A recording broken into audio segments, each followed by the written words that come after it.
শুভ সকাল। সবাইকে আমন্ত্রণ জানাচ্ছি মেরিল মিল্ক সোববার রাঙা সকাল অনুষ্ঠানে।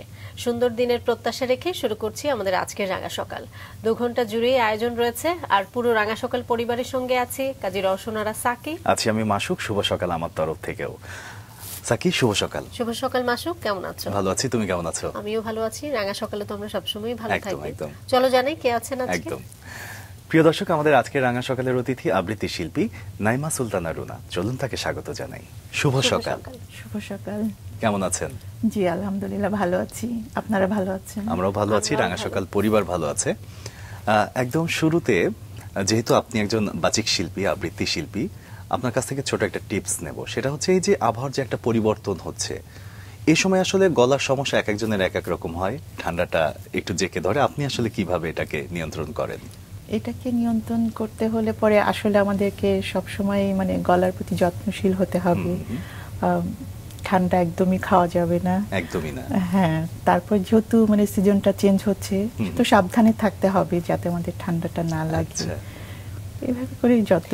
শুধু কি ঠান্ডা, আমি একটু জানতে চাই, মানে যারা, যেহেতু তুমি বলছিলে যে বাচিক শিল্পী ছাড়াও কণ্ঠের সঙ্গে যাদের কাজ, শুধু মানে ঠান্ডা বিষয়টা মনে হয় একেবারে ভুল, সেটাও বলবো না। গরম, অতিরিক্ত টক, অতিরিক্ত ঝাল, এগুলো আসলে কতটা মানে অথেন্টিক মেসেজ আমি বলবো, আপনি কি বলবেন?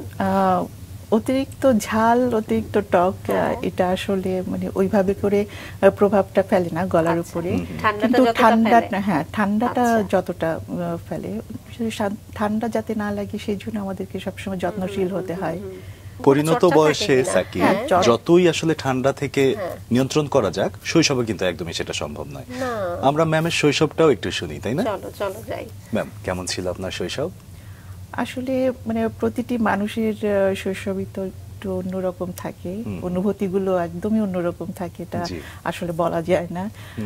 তো আমার শৈশবটাও ঠিক তেমনই সুন্দর ছিল। আমি যেহেতু মফস্বল শহরে বড় হয়েছি, আর বাবা সরকারি চাকরি করতেন, তো সেই সূত্রে আমাদের ফরিদপুরে, তাই না? জি, ফরিদপুরে। আচ্ছা। তো সেই সূত্রে আমাদেরকে সরকারি কোয়ার্টারে থাকতে হতো, আর কোয়ার্টারের পরিবেশটা একদমই ভিন্ন ধরনের। মানে আমার মতো সমবয়সী যারা ছিলেন তাদের সাথে একসাথে খেলাধুলা করা, একসাথে স্কুলে যাওয়া, আর আমাদের কোয়ার্টারে একটা বড় পুকুর ছিল। আচ্ছা। তো ওই পুকুরটাতে আমরা সব সময় সব বান্ধবীরা মিলে সাঁতার কাটতাম। চমৎকার শৈশব ছিল, তাই না? প্রকৃতির সঙ্গে, প্রকৃতিরই একটা অংশ হচ্ছে পুকুর, আসলে আমি বলবো, বা পানি, সেটার সঙ্গে সময় কাটানো, এটা বিশেষ করে শিশু বয়সে একটা অন্যরকম আনন্দের।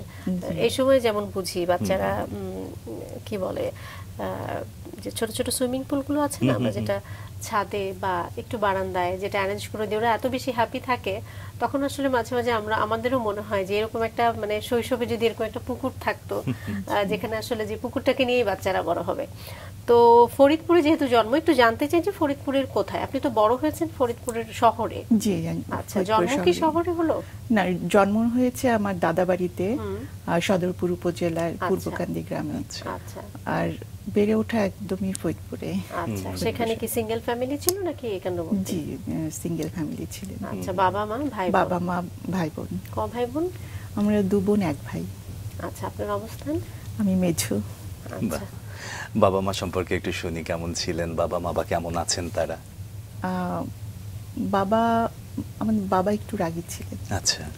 আমরা একটু ভয় পেতাম, কিন্তু মানে তিনি শুধু পড়াশোনার ব্যাপারটাতে একটু রাগী ছিলেন, তাছাড়া অন্যান্য ব্যাপারে মানে খুব আমাদের সাথে সবসময় গল্প করতেন সব বিষয় নিয়ে। আর মা ছিলেন একদম মাটির মানুষ। উনি মানে বন্ধুত্বটা যেটা, সেটা একদম মার সাথেই বেশি ছিল। জি, বেশি ছিল।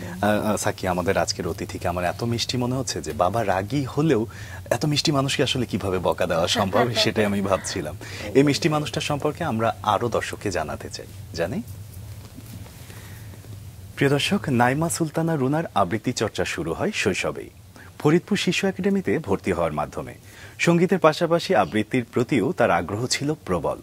পরবর্তীতে তিনি যুক্ত হন ফরিদপুরের বহুরূপী সাহিত্য এবং সাংস্কৃতিক সংগঠনের সঙ্গে, যেখানে মঞ্চে মঞ্চে তার আবৃত্তি প্রতিভা বিকশিত হতে থাকে। শিক্ষাজীবনে বিরতির পর তিনি নতুন উদ্যমে ফিরে আসেন আবৃত্তির জগতে এবং যুক্ত হন মাহিদুল ইসলাম পরিচালিত আবৃত্তি মেলার সঙ্গে। আবৃত্তি মেলার দীর্ঘমেয়াদী কর্মশালা সফলভাবে সম্পন্ন করে সদস্যপদ অর্জনের পর তার কণ্ঠে আসে নতুন পরিমার্জন এবং গভীরতা। সাবলীল উচ্চারণ, প্রাঞ্জল ভঙ্গি এবং প্রাকৃতিক কণ্ঠস্বরের নিখুঁত ব্যবহারে তিনি শ্রোতাদের হৃদয়ে জায়গা করে নেন।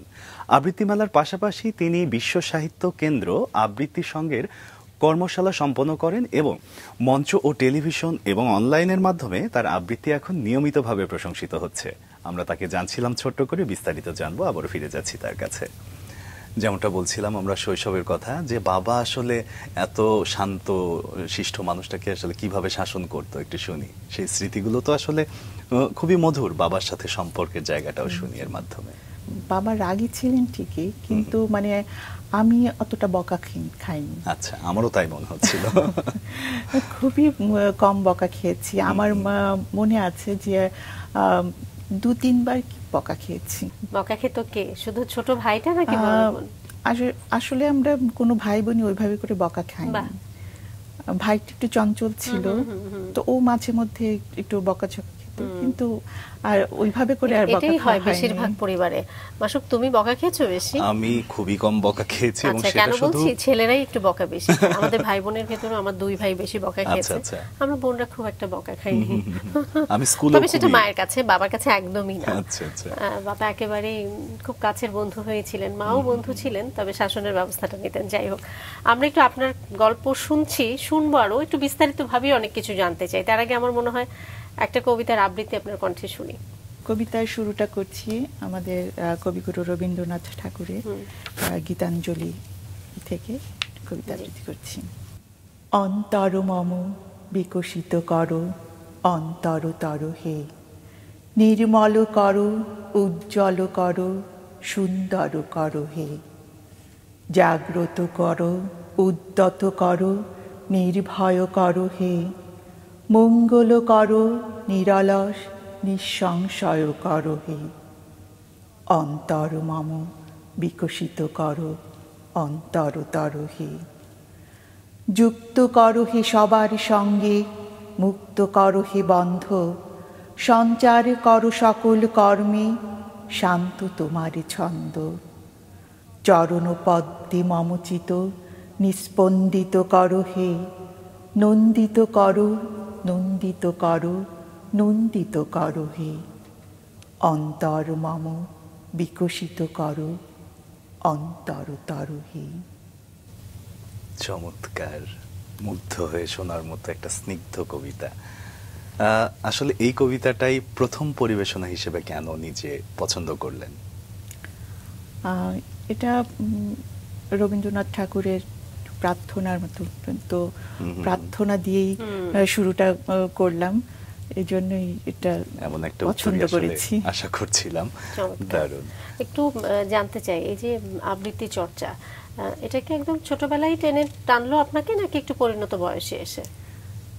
আমার মানে সাংস্কৃতিক অঙ্গনে যুক্ত হওয়া একদম ছোটবেলা থেকে, ক্লাস 3-তে যখন পড়ি তখন। তো কি করা হতো তখন আমার শুরুটা হয়েছিল নাচ দিয়ে। আচ্ছা। তো আমাদের ক্লাসের 5ম শ্রেণীর বিদায় অনুষ্ঠান ছিল, তো আমাদের যে প্রধান শিক্ষিকা উনি কিছু মেয়েকে সিলেক্ট করলেন যে আমাদেরকে দিয়ে নাচ করাবেন। তো এইভাবে করে শুরুটা হলো। আচ্ছা, সিলেক্ট করে কি করা হলো? রিহার্সাল দিল এরকম কিছু? হ্যাঁ। আগে তো আমাদের শিক্ষকরাই নাকি রিহার্সাল করাতেন। হ্যাঁ। তো আমাদের কেমন ছিল সেই সময়টা একটু জানতে চাই। মানে আমাদের প্রধান শিক্ষিকা ক্লাসে, আমাদের সঙ্গীত ক্লাসে আসলেন। মানে সঙ্গীত কি, ওখানে তো মনে করেন যে একসাথে নাচ গান কবিতা সবকিছুই করাতো। তো উনি ক্লাসে এসে মানে সবাইকে দেখলেন, দেখে তারপরে বললেন যে আমার কিছু মেয়ে লাগবে যাদের চেহারাটা একদম পুতুল পুতুল। তো উনি তখন সিলেক্ট করলেন, 6 জন মেয়েকে সিলেক্ট করেছিলেন। তো তারপর থেকে প্র্যাকটিস শুরু হলো। তো প্রোগ্রামে যখন মানে আমরা করলাম, তখন মানে এত ভালো লাগলো না। তো আমাকে পরে আবার বললেন যে আমাকে ডাকলেন আমাকে একটা কবিতা করার জন্য। তো ওটাই আমার প্রথম কবিতা ছিল এবং এটা বিভাগীয় প্রতিযোগিতা ছিল, মানে জেলা থেকে, হ্যাঁ জেলা থেকে বিভাগীয়। অনেক সময় আমরা আসলে এরকম দেখতে পাই যে মানুষ চায় একটা রকম বাট হয়ে যায় আর একটা রকম, কিন্তু সেখানেও কিছু মানুষের একটা প্রভাব থাকে। যেমন আপনার প্রধান শিক্ষকের কথা বলছিলেন, উনি কিন্তু হয়তোবা না বুঝে আপনাকে কবিতার দিকে নিয়ে এসেছেন। আপনার ভালো লাগার যে শুরুটা হতে হয় খুব সুন্দরভাবে, সেটা শুরু হয়ে গেল। তারপরে চর্চাগুলো শুনবো ধীরে ধীরে, কিন্তু একটু পড়াশোনা সম্পর্কে শুনি। স্কুলে পড়াশোনায় কেমন ছিলেন? ভালো ছিলাম। আচ্ছা, এসএসসি তে ফলাফল? এসএসসি ফলাফল ভালো ছিল, দারুণ, স্টার মার্ক সহ। আচ্ছা আচ্ছা, ভালো ছিল। বহু গুণে গুণান্বিতা মানুষটার কবিতাই শুনবো। আরো একটা কি কবিতা শুনবো এবার? এবারেই শোনাতে চাচ্ছি কবি মহাদেব সাহার আমি যখন বলি ভালোবাসি। শুনি। আসলে মানে আমরা মানুষকে যেভাবে ভালোবাসি, তো ভালোবাসা দিয়ে যেমন মানুষকে আমরা আগলে রাখতে পারি, তেমনি ভালোবাসা দিয়ে আমরা মানে আমাদের এই ভালোবাসা বিশ্বকে কিভাবে প্রভাবিত করে, তো এই কবিতার মাধ্যমে সেটা ফুটে উঠেছে। আমি যখন বলি ভালোবাসি, তখন শুদ্ধ হয় জীবন, তখন ভাঙা ঘর আবার জোড়া লাগে, শিশুদের কচি মুখের ঘ্রাণে বাতাস ভরে যায়, হলুদ চোখ সব সবুজ দেখতে শুরু করে, নদী তীরে জেগে ওঠে নতুন চর, খরা শেষে বৃষ্টি নামে। আমি যখন বলি ভালোবাসি, আমি যখন বলি ভালোবাসি, তখন শান্তি আন্দোলন শুরু হয়, জাতিসংঘের প্রাসাদ চূড়ায় গলতে থাকে বরফ, লেবাননে বোমা বর্ষণ বন্ধ হয়, প্যালেস্টাইনে উঠে উল্লাস ধ্বনি, রুশ মার্কিন দীর্ঘ বৈঠকে গৃহীত হয় ক্ষেপণাস্ত্র হ্রাসের সিদ্ধান্ত। তখনই সবচেয়ে নিরাপদ হয়ে ওঠে মানুষের ভবিষ্যৎ, বিশ্বযুদ্ধের আশঙ্কা কমে আসে। আমি যখন বলি ভালোবাসি, আমি যখন বলি ভালোবাসি, তখন শীতের দেশে আসে বসন্ত, তখন ভাঙা ঘরে লাগে জোয়ার, তখন দুকুল ছাপানো বর্ষায় চলে পাল তোলা নৌকো। অনেকদিন পর ব্ল্যাক আউটে নিষিদ্ধ শহরে আসে পূর্ণিমা, সব কাঁটাতারের বেড়াগুলো হয়ে ওঠে মাধবীলতার বন, ঘাতকের হাত থেকে ছিটকে পড়ে অস্ত্র। আমি যখন বলি ভালোবাসি, আমি যখন বলি ভালোবাসি, তখন পৃথিবীতে সব যুদ্ধ থেমে যায়, দুর্ঘটনায় পতিত বিমানের যাত্রীরা নিরাপদে ফিরে আসে, বড় বড় শহরগুলোর সবচেয়ে কণ্টকিত যানজট মুহূর্তে খুলে যায়, বিবাহ বিচ্ছেদের সমস্ত মামলা প্রত্যাহার করে নেয় সব দম্পতি, মা শিশুর গালে চুমু খায়, ব্যর্থ প্রেমিক প্রেমিকারা আবার ঘর বাঁধে, নবজাতকের কান্নায় ভরে ওঠে পৃথিবী। আমি যখন বলি, আমি যখন বলি, আমি যখন বলি ভালোবাসি। বাহ, ভীষণ চমৎকার, ভীষণ সুন্দর। এই যে স্কেল সিলেকশনটা কিভাবে করেন? আমি যখন কবিতা পড়ি, তখন আমরা যখন মানে স্ট্যান্ডিং টোনে কবিতাটা পড়ি, প্রথমে কিন্তু একদম শুধু আমরা রিডিং পড়ি কবিতাটা, তারপর যখন কবিতাটা আমরা বুঝতে পারি যে আমাদেরকে এটা বোঝাতে চাচ্ছে কবি, তো তখন ওইভাবে করেই আবৃত্তি করার চেষ্টা করি। আচ্ছা। আর মানে সব কবিতা তো মনে করেন যে উঁচু গলায় পড়া যায় না, হ্যাঁ, আবার নিচু গলায় পড়া যাবে না। এই জায়গাটা বোঝা যায় কি করে যে আমি কোন নোটটা নিচে লাগাবো, কোন নোটটা মাঝামাঝি, কোন নোটটা আমি উপরে লাগাচ্ছি? মানে এটাকে আসলে যারা আবৃত্তি করেন চর্চার মাধ্যমে কি আসলে আস্তে আস্তে পরিপক্কতা আসে কিনা? না, চর্চা তো অবশ্যই আছে। তারপর হচ্ছে কবি আমাকে কি বোঝাতে চাচ্ছে, আচ্ছা, মানে কবি কি একটু মানে লাইনটার মধ্যে কি বোঝাচ্ছেন। যে আমরা যদি এভাবেও বলি যে রসটা অনুধাবন করা, রসটা ধরে যাওয়া, সেক্ষেত্রে মনে হয় বিষয়টা আরো সহজ হয়ে যায়, তাই না? হ্যাঁ হ্যাঁ, যে কোন রসের কবিতা এটা, রসের কবিতা, বা এটা কি বোঝাতে চাচ্ছেন, মানে কিছু হচ্ছে যে আমরা যেমন রাগী ভাবে একটু কথা বলছি, স্বাভাবিকভাবে কথা বলছি, আবার বেশি রেগের জন্য কথা বলছি। তো আমরা যখন কবিতাটা পড়ি তখন যে বুঝতে পারি যে কবি এই কথাটাকে বোঝাতে চাচ্ছেন, তখন সেটা ওইভাবে করেই চেষ্টা করি আবৃত্তি করার জন্য। তারপর তো আমাদের গুরু আছেন, ওনাকে যখন শোনাই তখন হয়তো ভুল ত্রুটি যেটা থাকে তখন উনি ওটা ঠিক করে দেন যে না এটা এইভাবে পড়তে হবে বা ওটা ওইভাবে পড়তে হবে। জি, ছোটবেলায় এই যে যেটি বলছিলেন যে গান নাচ সবই করেছেন, আবৃত্তি চর্চাটা আসলে পুরোপুরি শুরু হলো কখন? ছোটবেলা থেকেই নাকি একটু বড় হয়ে? ছোটবেলা থেকেই করেছি।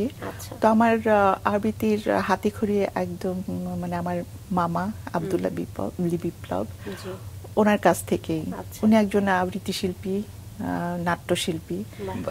তো মানে কলেজ পর্যন্ত আমি ওনার কাছেই আবৃত্তি শিখেছি এবং করেছি, উনি শিখিয়েছেন আমাকে।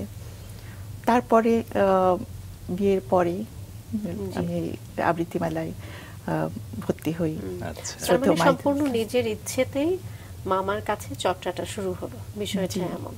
তারপর ধীরে ধীরে এগিয়ে গেলেন এবং এখন পর্যন্ত চালিয়ে যাচ্ছেন। আমরা সবই শুনবো, কোথায় কোথায় কোর্স করলেন, কিছু কিছু টিপসও নিব নতুন যারা শিখছে বা করছে তাদের জন্য।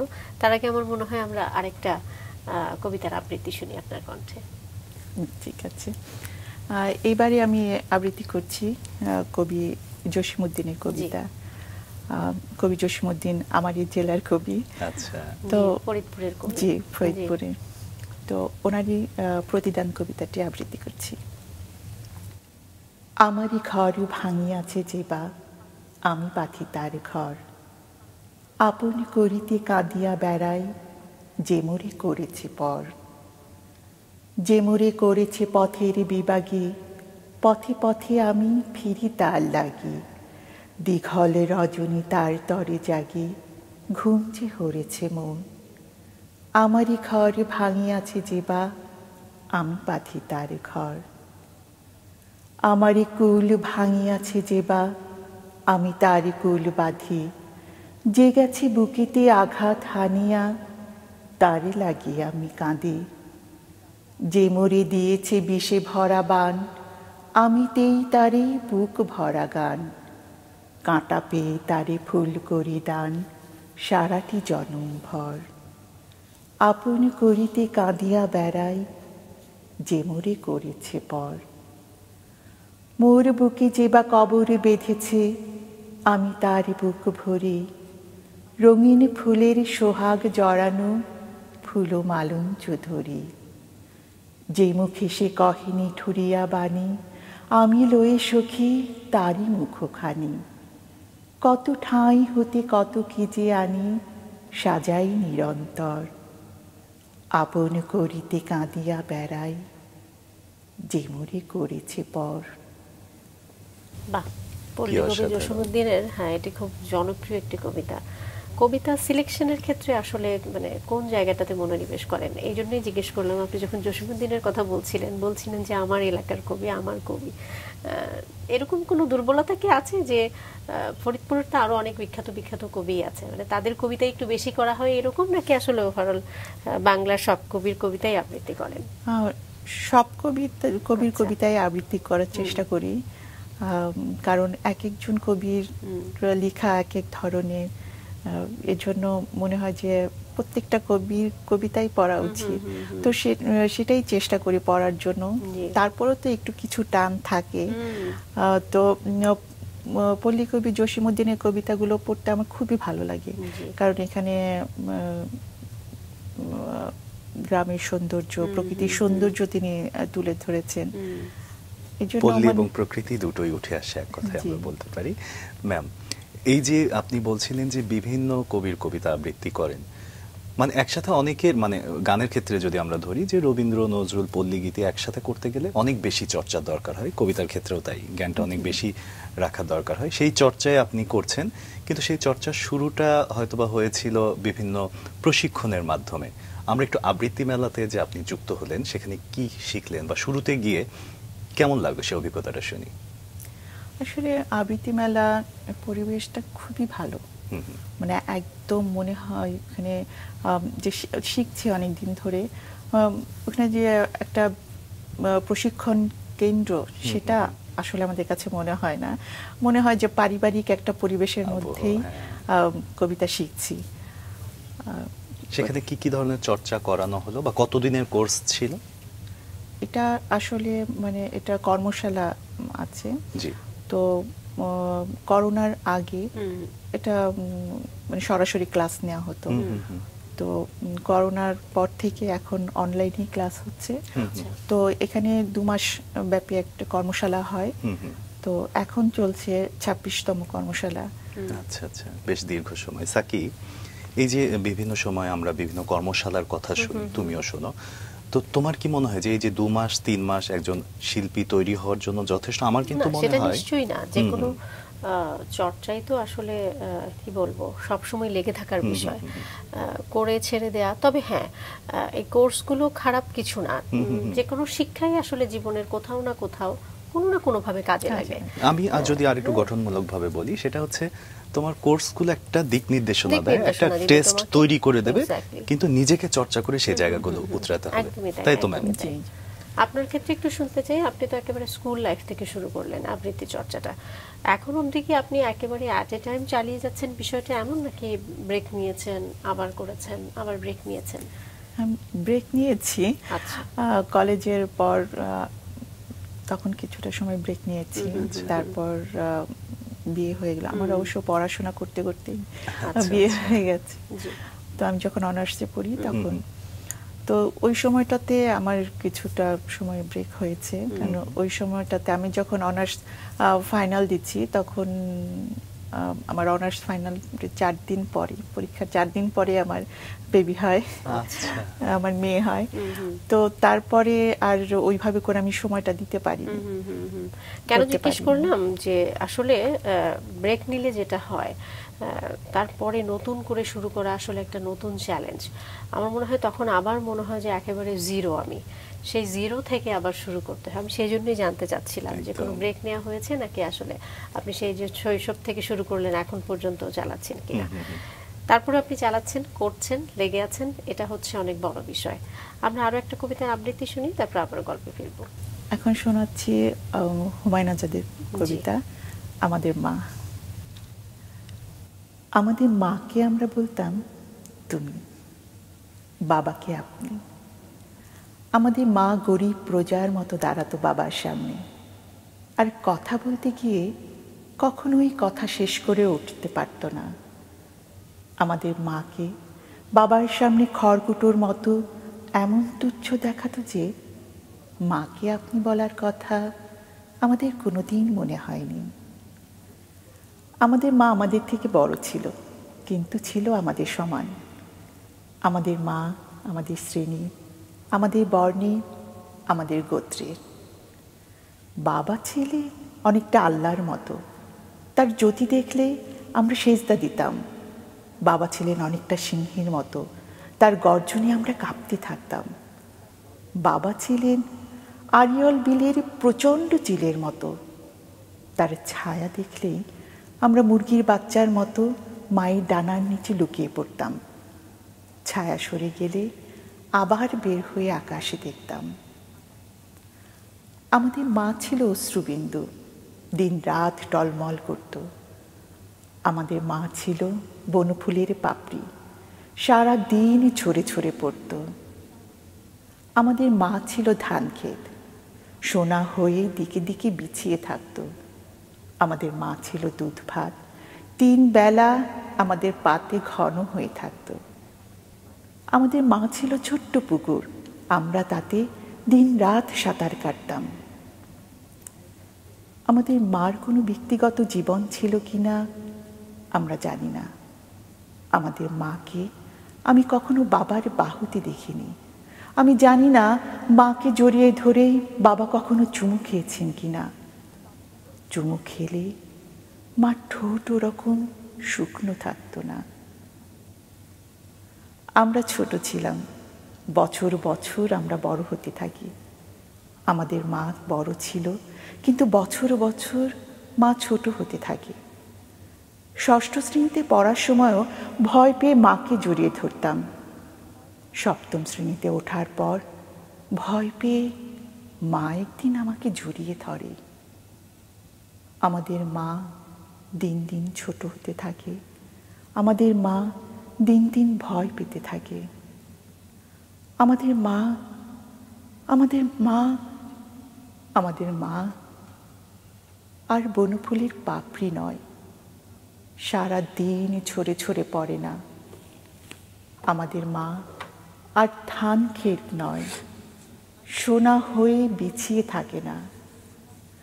আমাদের মা আর দুধ ভাত নয়, আমরা দুধ ভাত আর পছন্দ করি না। আমাদের মা আমাদের মা আমাদের মা আর ছোট্ট পুকুর নয়, আমরা পুকুরে সাঁতার কাটতে কবে ভুলে গেছি। কিন্তু আমাদের মা আজও অশ্রুবিন্দু, গ্রাম থেকে নগর পর্যন্ত। আমাদের মা আজও টলমল করে। আমাদের মা আসলে একটা বিশালতা, যে বিশালতার গভীরতা আসলে আমরা কখনোই ছুঁতে পারবো বলে আমার মনে হয় না। মা এমন একটা জায়গা, আবেগ প্রবণ না হলেই নয়। মা বিষয়টাই মনে হয় এমন, এবং আমার মনে হয় আমি না, আমার সঙ্গে মাসুক, আপনার নিজেরও, আমাদের সবারই একটা কি যেন বোধ হয়। আমি একটু জানতে চাই, আপনার মা নিয়ে একটু শুনতে চাই। নিশ্চয়ই মায়ের প্রভাব রয়েছে ছোট থেকে বড় হওয়ার, এই যে শিল্পের চর্চা, অবদানের কথা তো আসলে বলে শেষই করা যাবে না। একটু শুনি আপনার মায়ের গল্প। অবশ্যই মার অবদানের কথা কখনোই বলে শেষ করা যায় না। ছোট থেকে আমাদেরকে মানুষ করছেন, তার সাথে আমাদের নারীর সম্পর্ক। তো মা ছোটবেলায় আমাকে নিয়ে অনেক কষ্ট করেছেন, মানে এই সাহিত্য চর্চার ব্যাপারে। স্কুলে আমাদেরকে কখনো নিয়ে যেতে হয়নি, কারণ স্কুল একদমই বাসার কাছে ছিল। তো স্কুলে আমরা একা একাই যেতাম, কিন্তু মানে একাডেমিটা যেখানে ছিল, আমি যেখানে আবৃত্তি করতাম, তো ওটা বেশ কিছু দূরে ছিল। তখন মা সাথে সাথে আমাদেরকে নিয়ে যেত, বসে থাকতো, আবার ছুটি হলে নিয়ে আসতো। তো এভাবেই সব সময় পাশে থেকে। আসলে মা বাবার সাপোর্ট নিয়েই তো আসলে সন্তানরা এগিয়ে যায়, যেটি ছাড়া আসলে কি বলে, ছোটবেলায় যেমন একেবারে শিশু অবস্থায় বাবা মা ছাড়া একেবারেই নিরুপায়, আমার মনে হয় সেটা পরিণত বয়সে এসে একটা সময় ফিল হয়। বাবা মার সান্নিধ্য থেকে বঞ্চিত হওয়া, এটা আসলে কি বলবো, অনেক বড় আনলাকিনেস। তো খুব ভালো, আপনার বাবা মা কি আছে এখনো? জি, আচ্ছা, চমৎকার, ভীষণ চমৎকার। এবং আজকে নিশ্চয়ই এই প্রোগ্রামটা উনি দেখছেন। আপনি তো সব মাধ্যমেই মোটামুটি এখন আবৃত্তি করছেন, মঞ্চে করছেন, টেলিভিশনে করছেন। মঞ্চ এবং টেলিভিশন পার্থক্যটা কোথায় যদি জানতে চাই? পার্থক্য তো অবশ্যই আছে। মঞ্চে একদম সরাসরি করছি, আর টেলিভিশনে মানে সরাসরি করতে হচ্ছে না। আমরা এখানে কোনো সমস্যা হলে বা কিছু ভুল ত্রুটি হলে সেটা আমরা সংশোধন করে নিচ্ছি, কিন্তু মঞ্চে এটা আমাদের সুযোগ নেই। মঞ্চে যখন কবিতা পড়তে হয় একবারই পড়তে হয়, এবং দর্শকের রিয়াকশনটাও আসলে সামনাসামনি দেখা যায়, অনুভব করা যায়। সাকির প্রশ্নের রেশ ধরেই আমি আসছি যে মঞ্চ, টেলিভিশন এবং বর্তমান সময়ে যে ইন্টারনেটের যুগ, সোশ্যাল মিডিয়াতেও বিভিন্ন ধরনের ইউটিউবে কবিতা হচ্ছে, সেগুলো কি করছেন? হ্যাঁ, ইউটিউবে আমি আবৃত্তি মেলা থেকে কবিতা পড়েছি। আচ্ছা, কেমন সাড়া পাচ্ছেন? কেমন? ভালোই পাচ্ছি। আচ্ছা, ভাষাগত যেরকম একটা পার্থক্য বলছিলেন যে শিল্পের ভাষা, সেই জায়গা থেকে ইউটিউবের কবিতার ক্ষেত্রে কি আলাদা কোনো ভাষা বা আলাদা কোনো স্টাইল ফলো করতে হয়? কোনো টেকনিক আছে, কৌশল আছে? না, সেই ধরনের কোনো কিছু মানে ফলো করতে হয় না, কারণ আমরা যেভাবে শুটিং করছি, মানে টিভিতে যেভাবে আমরা টেলিভিশনে করছি, ঠিক সেভাবেই ইউটিউবে ভিডিওটা যখন করছি, ভিডিও রেকর্ডিং যখন করছি, তখন ওই টিভির মতো করে করা হচ্ছে। আর অডিওটা যখন করছি, তখন তো শুধু অডিও দিয়েই করছি। আচ্ছা, আমরা আরো একটা কবিতা শুনি না সাকি? আমরা কবিতাতে ফিরে যেতে চাই। এবারে শোনাচ্ছি কবি কাজী নজরুল ইসলামের কবিতা জীবন বন্দনা। গাহি তাহাদের গান, ধরণীর হাতে দিল যারা আনি ফসলের ফরমান, শ্রমকিনাঙ্ক কঠিন যাদের নির্দয় মুঠি তলে, ত্রস্তা ধরণী নজরানা দেয় ডালি ভরে ফুলে ফলে। বন্য সাপদ সংকুল যারা মৃত্যু ভীষণা ধরা, যাদের শাসনে হলো সুন্দর কুসুমিত মনোহরা, যারা বর্বর হেথা বাঁধে ঘর পরম অকুত ভয়ে, বনের ব্যাঘ্র ময়ূর সিংহ বিবরের ফণি লয়ে। এলো দুর্জয় গতিবেগ সম যারা যাযাবর শিশু, তারাই গাহিল নব প্রেমগান ধরণী মেরির যিশু। যাহাদের চলা লেগে উল্কার মতো ঘুরিছে ধরণী শূন্যে অন্ত বেগে, খেয়াল খুশিতে কাটিয় অরণ্য রচিয়া অমরাবতী, যাহারা করিল ধ্বংস সাধন পুনঃচঞ্চল মতি। জীবন আবেগ রুধিতে না পারে যারা ঊর্ধ্বত সে, লঙ্ঘিতে গেল হিমালয় গেল শুষিতে সিন্ধু নীর। নবীন জগৎ সন্ধানে যারা ছুটে মরু অভিযানে, পক্ষ বাঁধিয়া উড়িয়া চলেছে যাহারা ঊর্ধ্বপানে। তবুও থামে না যৌবন বেগ জীবনের উল্লাসে, চলেছে চন্দ্র মঙ্গল গ্রহে স্বর্গে অসীম আকাশে। যারা জীবনের পশ্রা বহিয়া মৃত্যুর দ্বারে দ্বারে, করিতেছে ফিরি ভীম রণভূমি প্রাণ বাজি রেখে হারে। আমি মরু কবি, গাহি সেই বেদে বেদুইনদের গান, যুগে যুগে যারা করে অকারণ বিপ্লব অভিযান। জীবনের আতিশয্যে যাহারা দারুণ উগ্র সুখে, সাধ করে নিল গরল পেয়ালা বর্ষা হানিল বুকে। আষাঢ়ের গিরি নিস্রাব সম কোনো বাধা মানিল না, বর্বর বলি যাহাদের গালে পারিল ক্ষুদ্র মনা। কূপমণ্ডুক অসংযমী আখ্যা দিয়াছে তারে, তারি তরে ভাই গান রচে যাই বন্দনা করি তারে। তারি তরে ভাই গান রচে যাই বন্দনা করি তারে। চমৎকার। আবৃত্তি চর্চার ক্ষেত্রে বা পরিবেশনের ক্ষেত্রে আমরা একটা কথা শুনে থাকি যে আগে কবিতাটা মুখস্থ করতে হবে। দেখে দেখেও করা যাবে, কিন্তু মুখস্থ করলে যেটা হবে যে এক্সপ্রেশনটা পুরোপুরি আসবে, আর দেখে করলে আমাদের পরের লাইনটা কি বা পরের শব্দ চয়নটা কি হতে পারে এই জায়গা, আমি জানি না আমি ভুল বলছি কিনা, এই জায়গা থেকে সেই টেনশনের জায়গা থেকে যে আমার যে এক্সপ্রেশনটা সেটা নষ্ট হতে পারে। এই বিষয়ের ব্যাখ্যা জানতে চাই আপনার কাছে। না, আপনি ভুল বলেননি, এটা আসলেই সত্যি যে আমি যখন একটা কবিতা মুখস্থ করছি তখন আমি আমার মানে ওই কবিতা কি বোঝাতে চাচ্ছে কি বলতে চাচ্ছে এটা আমি একদম মানে ভালোভাবে আমি বোঝাতে পারছি, মানে মনের গভীর থেকে আমি বোঝাতে পারছি। কিন্তু যখন আমি এটা দেখে পড়তে যাব তখন আমার মাথায় একটা টেনশন থাকবে যে আমাকে পরের লাইনটা দেখতে হবে, ভুলে যাই কিনা। তো তখন ওইভাবে করে আমি অনুভূতিটা প্রকাশ করতে পারি না, আমি হারিয়ে যেতে পারি সেই অনুভূতি প্রকাশের ইয়েতে।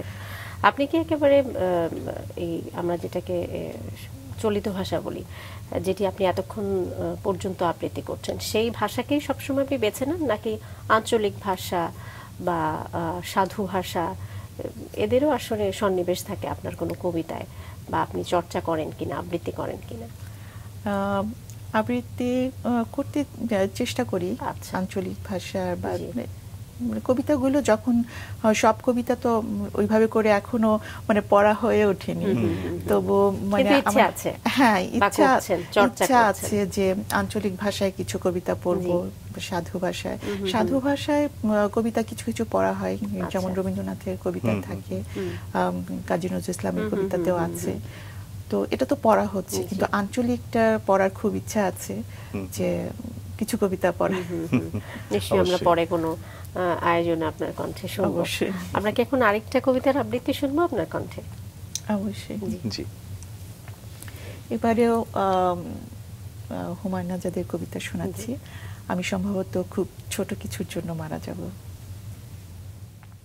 আমি সম্ভবত খুব ছোট্ট কিছুর জন্য মারা যাব, ছোট ঘাস ফুলের জন্যে, একটি টলমলো শিশির বিন্দুর জন্যে। আমি হয়তো মারা যাব চৈত্রের বাতাসে উড়ে যাওয়া একটি পাপড়ির জন্যে, এক ফোঁটা বৃষ্টির জন্যে।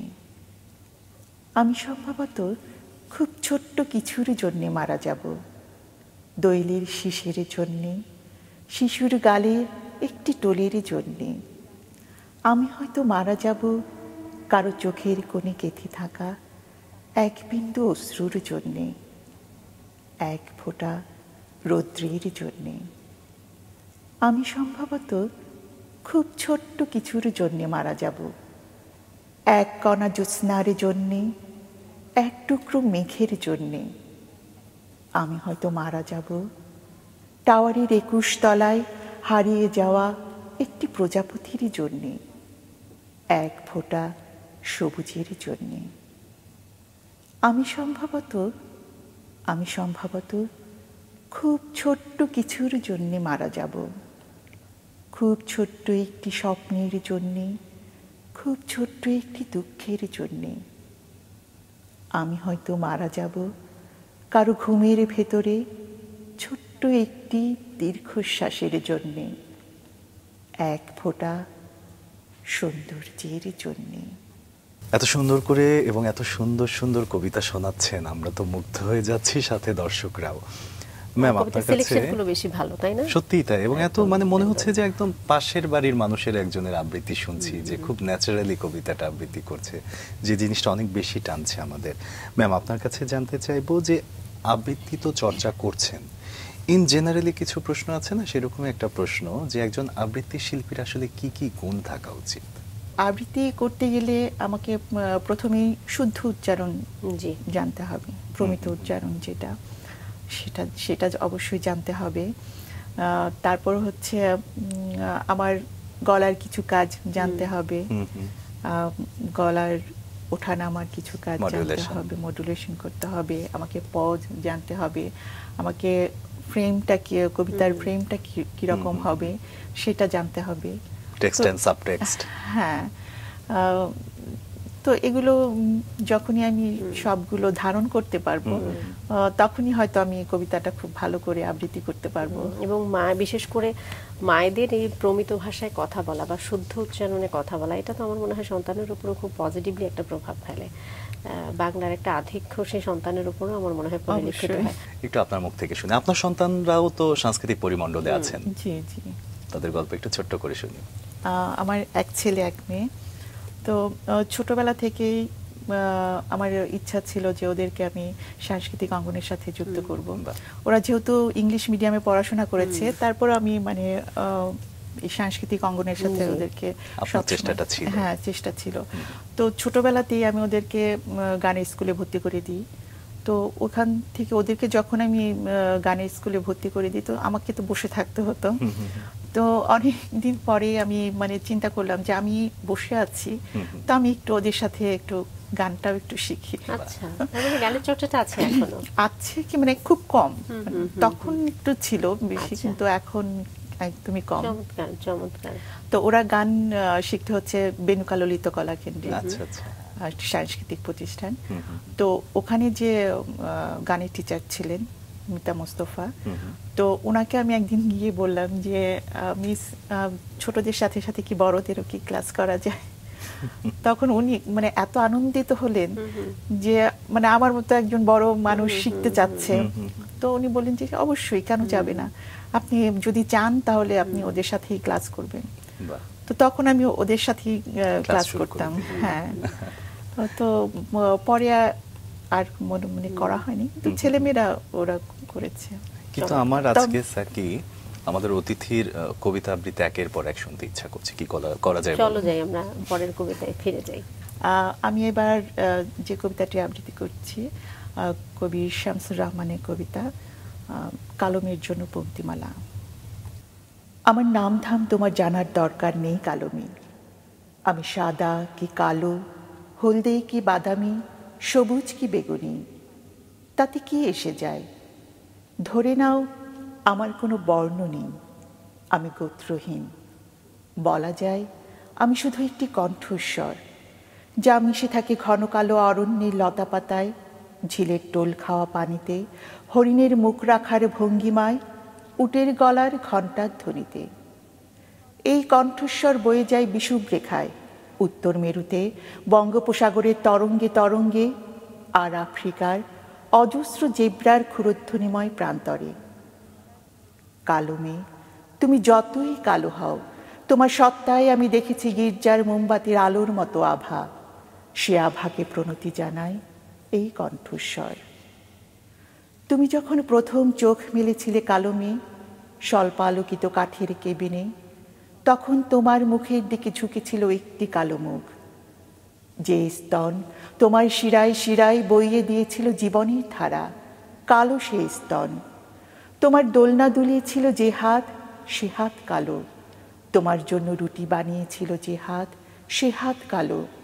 তোমার হাতে প্রথম কাঠের পুতুল তুলে দিয়েছিল যে হাত, বড় স্নেহার্দ, বড় কালো সে হাত।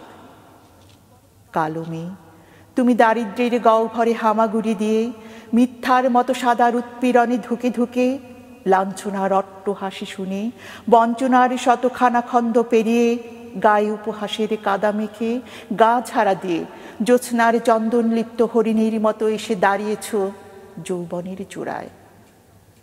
তোমার বরকে ওরা ঘর ছাড়া করেছে, ওর কালো মখমলের মতো কণ্ঠস্বর ওরা স্তব্ধ করে দিয়েছে। তোমার কানে কোনোদিন আর গুঞ্জরিত হবে না তার তারা ঝলসিত গান। কিন্তু কালো মেয়ে, তরমুজের মতো তোমার উদরে মাসের পর মাস বেড়ে উঠছে ওর সন্তান। যেদিন তোমাদের দুজনের সন্তান ওর অস্তিত্ব ঘোষণা করবে প্রথমবার, সেদিন সূর্যোদয় গালিচা বিছিয়ে দেবে তার উদ্দেশ্যে, গান গেয়ে উঠবে রং বেরঙের পাখি, গাছপালা কলকাকলিতে মুখর করে তুলবে 10 দিক। তোমার কোল আলু করা ছেলে বেড়ে উঠবে শত্রুর বন্দুকের ছায়ায় বছরের পর বছর। রাত গভীর হলে স্বাধীনতার দোরগোড়ায় দাঁড়িয়ে স্যাক্সোফোনে সে তুলবে তোমার পূর্বপুরুষদের যন্ত্রণার সুর, জীবনকে মৃত্যুর দেশ থেকে ছিনিয়ে আনার সুর। তোমার ক্রুশবিদ্ধ মর্যাদার ক্ষতগুলো ধুয়ে সেখানে ফোটাবে সে প্রসন্ন অর্কিড। সে তার কালো জোরালো হাতে মুছিয়ে দেবে আফ্রিকার কালো হীরের মতো চোখ থেকে গড়িয়ে পড়া অশ্রুজল। বাহ, চমৎকার। আমার খুব জানতে ইচ্ছে করছে, আপনি যেটি বলছিলেন যে ছোটবেলায় গান করেছেন, নাচ করেছেন এবং প্রধান শিক্ষিকা বেছে নিয়েছেন, এবং এগুলো তো এক ধরনের উৎসাহ না, যে আমার একটা গান দেখে শিক্ষিকা পছন্দ করলেন, কিংবা আমাকে দেখে মনে হলো আমাকে দিয়ে নাচ হবে। আবৃত্তির চর্চাটা যে আপনাকে দিয়ে হবে বা ভালো লাগা যে তৈরি হওয়া, সবকিছুর পেছনেই কিন্তু উৎসাহটা অনেক বেশি গুরুত্বপূর্ণ। প্রথম অ্যাপ্রিসিয়েশন যদি বলি, সেটা কোথা থেকে আসলো? নিশ্চয়ই পরিবার থেকে। হ্যাঁ, অবশ্যই পরিবার থেকে। আচ্ছা, মনে আছে সেই প্রথম দিনের কথা? ছোটবেলার কথা তো বলেছি যে প্রধান শিক্ষক আমাকে কবিতা পড়ার জন্য নিয়েছিলেন। তারপর তো আমার মামা আমাকে মানে হাতে খড়ি তার হাতে সে শিখিয়েছেন প্রত্যেকটা কবিতায়, মানে যেখানে আমি প্রতিযোগিতা করেছি বা কোন একটা ভালো কবিতা পেয়েছে সেটা আমাকে দিয়ে করিয়েছে। পরিবারের উৎসাহটা সবসময় ছিল। হ্যাঁ। মামা ছাড়া আর কেউ কি এই শিল্পের সঙ্গে আছেন কিনা? বোন তো সবসময় উৎসাহ দিয়ে থাকে, ছোটবেলার থেকে ও দিচ্ছে, যেহেতু ও করতে পারেনি সে তো ও ভেবেছে যে আমাকে সবসময় ঠেলেছে যে করো।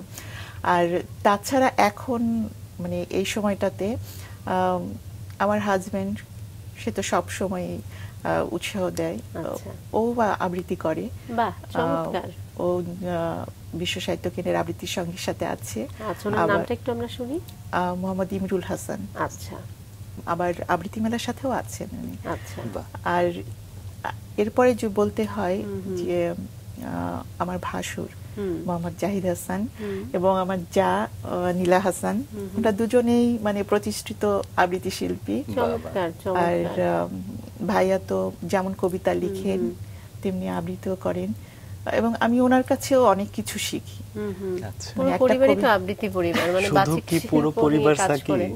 দেখো শৈশব থেকে শুরু করে একদম এখন পর্যন্ত আবৃত্তির মানে ধরো মানে বিশেষ করে আমি ওনার জীবন সঙ্গীর কথা বলবো, যে তোমার সঙ্গে গল্প করছি একটা কবিতা হয়ে যাক, চা খাচ্ছি একটা কবিতা হয়ে যাক না, মানে বিষয়টা তো এরকমই আসলে।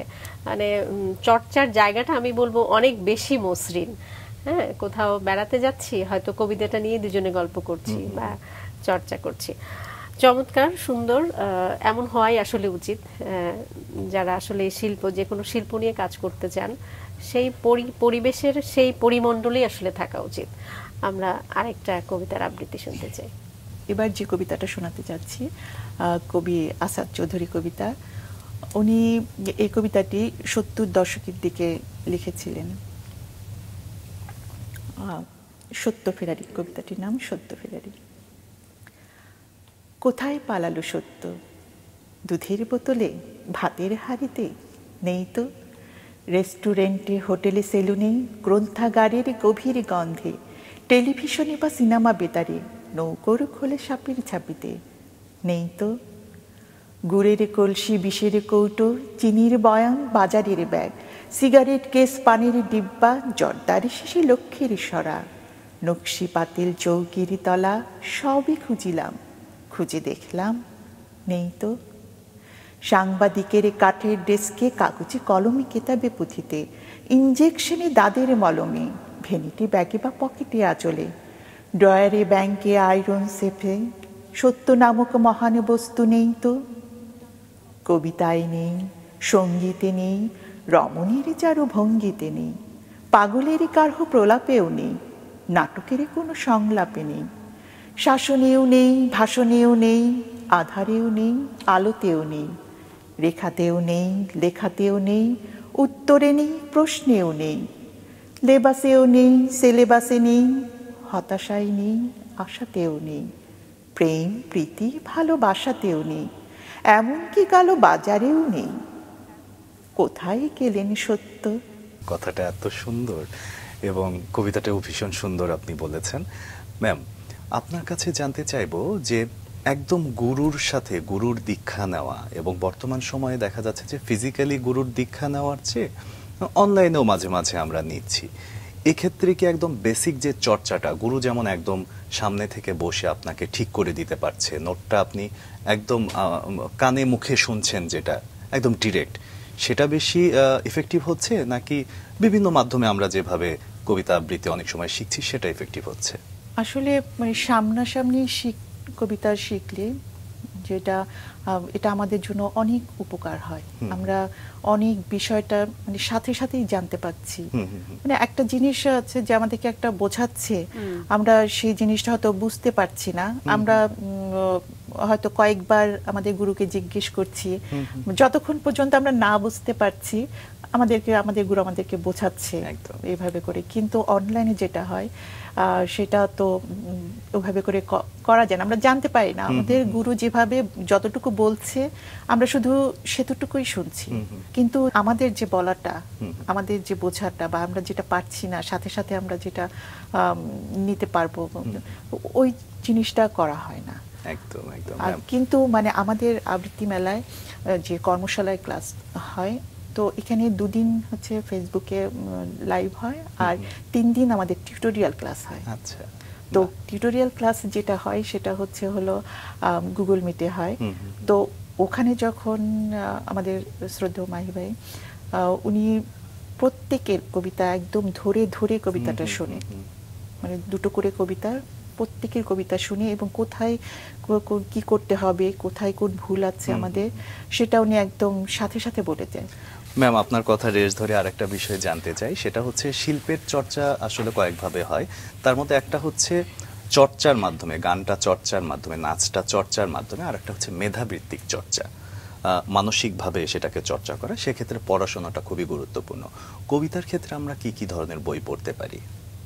কবিতার জন্য তো আমাদেরকে অবশ্যই কবিতার বই পড়তে হবে, প্রতিটি কবিতা পড়তে হবে, এবং কবিতার মানেটা আমাদেরকে বুঝতে হবে। আমরা যতক্ষণ পর্যন্ত মানে কবিতার মানেটা না বুঝতে পারবো, ততক্ষণ পর্যন্ত কিন্তু আমরা কবিতার ভিতরে যেতে পারবো না। একদম, মানে কি বলতে চাচ্ছে কবি তার ভাষায়, আমরা সেটাকে তুলে ধরতে পারবো না। তো আমাদেরকে সেক্ষেত্রে তো কবিতা অবশ্যই পড়তে হবে, তার সাথে অন্যান্য বই যদি পড়ি। যেমন আমরা যদি কবিতা প্রেজেন্টেশনের কথাই বলি, সেক্ষেত্রে হয়তো উচ্চারণ বাচন রীতি রিলেটেড বইগুলো আমরা পড়তে পারি জানার জন্য। ম্যাম, আমরা চলে এসেছি আমাদের আজকের আয়োজনের শেষের দিকে, কিন্তু শেষ হলেও আপনার কবিতাগুলো আমাদের এত ভালো লাগছিল, আমরা আরো একটা কবিতার মাধ্যমে আসলে আমাদের আজকের আয়োজন থেকে বিদায় নিতে চাইবো। কোন কবিতাটা শোনাবেন এবার? এবারে আমি একটি দেশের কবিতা শোনাই, কবি জীবনানন্দ দাশের কবিতা, আবার আসিব ফিরে। আবার আসিব ফিরে ধানসিঁড়িটির তীরে, এই বাংলায় হয়তো মানুষ নয়, হয়তো বা শঙ্খচিল শালিখের বেশে, হয়তো ভোরের কাক হয়ে এই কার্তিকের নবান্নের দেশে, কুয়াশার বুকে ভেসে একদিন আসিবই কাঁঠাল ছায়ায়, হয়তো বা হাঁস হব কিশোরীর ঘুঙুর রহিবে লাল পায়। সারাদিন কেটে যাবে কলমির জলে ভরা, জলে ভেসে ভেসে, আবার আসিব আমি বাংলার নদী মাঠ ক্ষেত ভালোবেসে। জলাঙ্গির ঢেউয়ে ভেজা বাংলার এ সবুজ করুণ ডাঙায়, হয়তো দেখিবে চেয়ে সুদর্শন উড়িতেছে সন্ধ্যার বাতাসে, হয়তো শুনিবে এক লক্ষ্মী প্যাঁচা ডাকিতেছে শিমুলের ডালে, হয়তো খোয়ের ধান ছড়াতেছে শিশু এক উঠানের ঘাসে, রূপসার ঘোলা জলে হয়তো কিশোর এক সাদা ছেঁড়া পালে ডিঙা বায়। রাঙা মেঘ সাঁতরায়ে অন্ধকারে আসিতেছে নীরে, দেখিবে ধবল বক, আমারই পাবে তুমি ইহাদের ফিরে। অনেক অনেক ধন্যবাদ ম্যাম, অনেক অনেক শুভকামনা আপনার জন্য, এবং একই সঙ্গে ধন্যবাদ জানাতে চাই আমাদের আজকে সময় দেবার জন্য।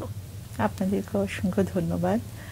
আর মাছরাঙা টেলিভিশনকেও আমার অসংখ্য ধন্যবাদ আমাকে রাঙা সকালের মতো এত সুন্দর একটা অনুষ্ঠানে আমন্ত্রণ জানানোর জন্য।